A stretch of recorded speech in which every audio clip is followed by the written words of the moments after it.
Hi everybody, I'm Bree the Plant Lady, and today I'm very excited that the final bed here at the Carolina Garden House is finally ready to be planted because the utility companies have come out and marked all the lines. So you probably are aware of the 811 campaign that you should always call to have your lines marked before you start digging. Now, we knew there weren't any utility lines in the front part of the bed, so we didn't have to do this for that installation. But for this small bed that is here literally to hide the utility box, it was absolutely necessary. And I am so excited because they just emailed me. So we got home and we were like, okay, they have been here. I called about a week ago, so it didn't really take that long. And almost all of the lines are not coming through here. Now, the one trick to this, and I saw it when I first got the information, the water company only marks the line from the street to the water box, which is here. So you see those blue lines right there. So they didn't actually mark where the water line runs to hook up to the house. Now, the thing is, we know where that is because we replaced those lines when we were doing the renovation of the house. And those lines actually do run through the corner part of this bed. So when we dig there, we're gonna be just extra careful. And really that's what this whole lesson is about. I don't want you to, first of all, I don't wanna hurt you to hurt yourselves, but it's also a lot more work to get the lines repaired and to just have them marked so you know exactly where they are so that you don't run into any issues when you are building new beds. Well, with all of that said and done, I'm super excited that we're going to be able to bring in some small bags of soil cube that we have on hand, and we're going to get this bed planted. I do want to get some broadleaf evergreens to stash in here. So we're just going to think about what we have here and what we could buy.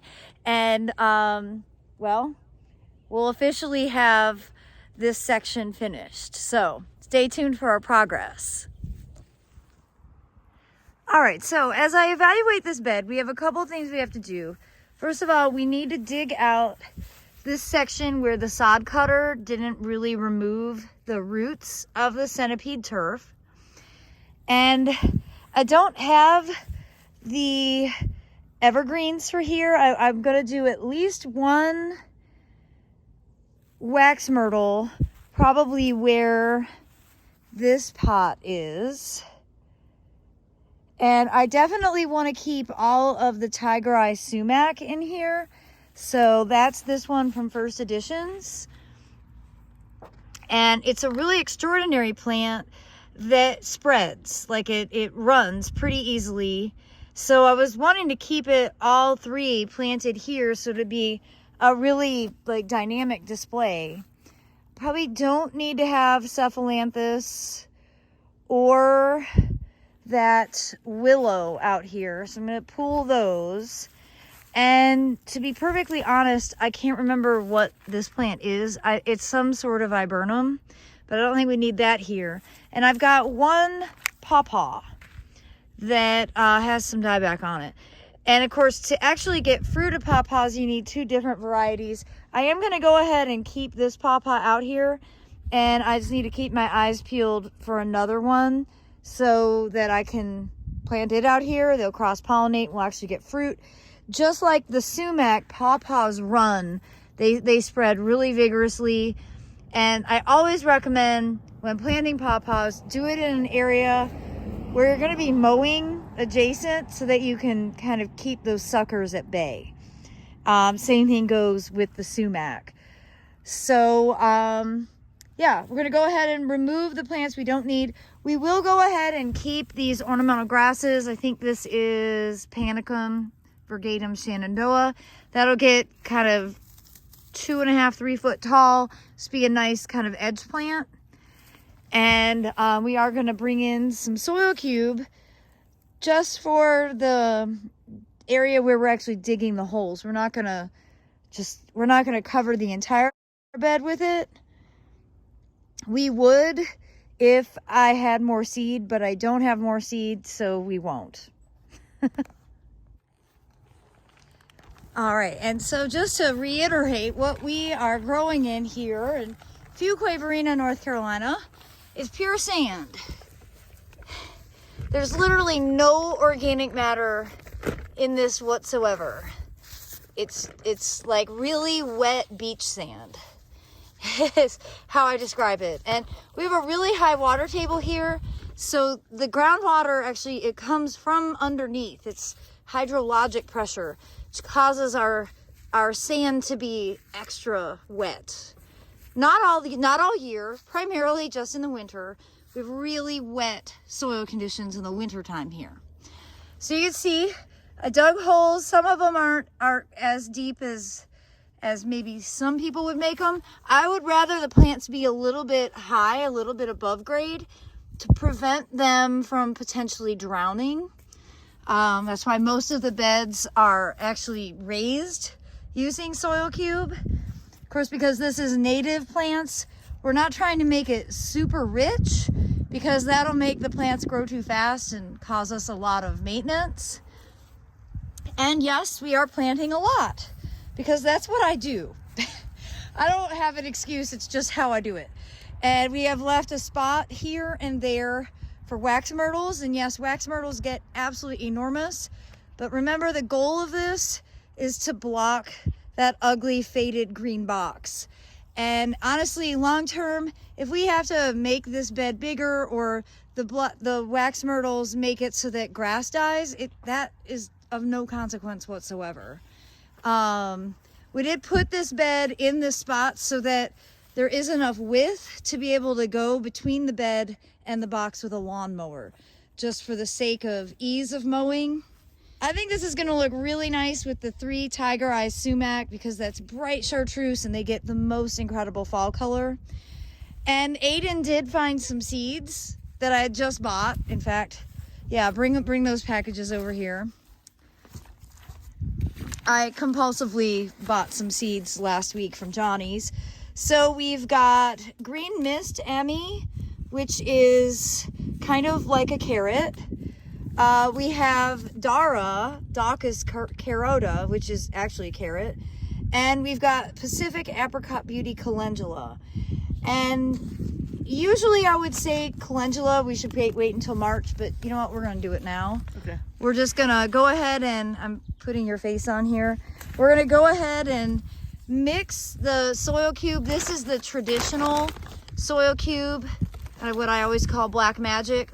We're just going to go ahead and dump these bags into the bed, mix them up with the sand, cover up these root balls, and then we'll be able to direct seed in that.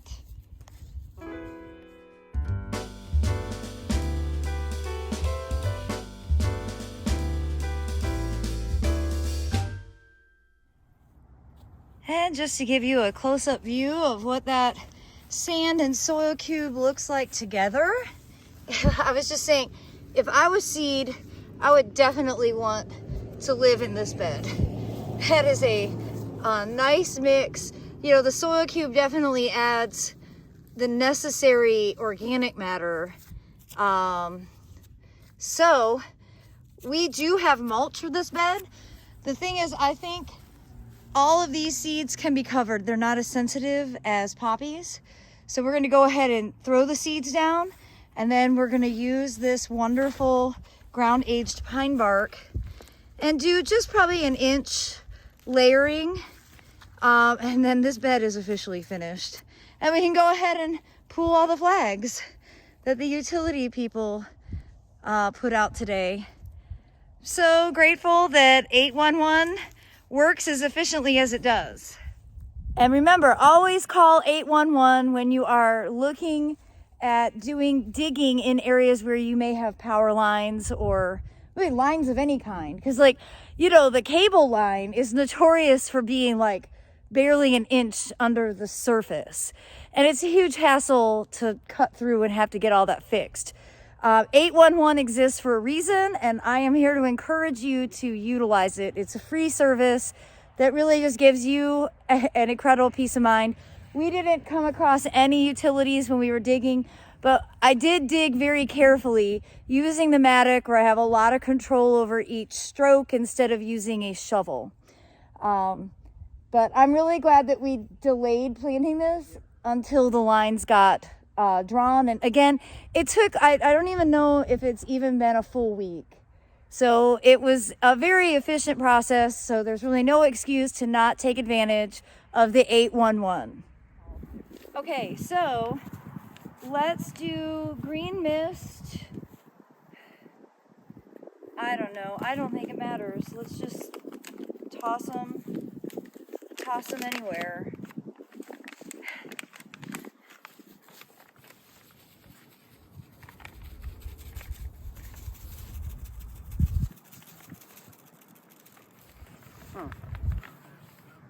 Oh, I'm being tiny. So maybe do that like around this corner, because we will put 2 wax myrtles in. We just have to buy them. And I'm gonna do the calendula across the front.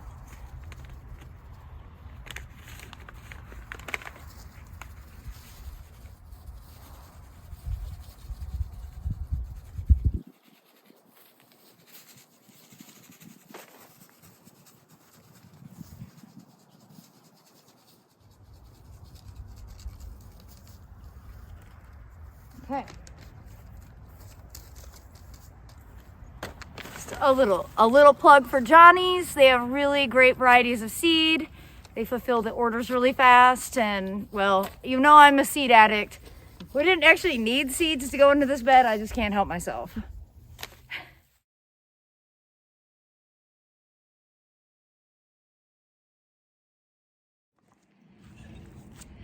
Well, this little bed certainly didn't take long to get planted. Like everything else that's been planted here in these native borders, we won't be fertilizing probably until the middle of March, using a low NPK ratio. I really like the Dr. Earth. I think it's a 465 formulation or something along those lines. And be sure to subscribe so that you will stay in the loop with all of the updates as we continue to make progress here at the Carolina Garden House in Central North Carolina's Zone 7. As always, thanks for watching, everybody.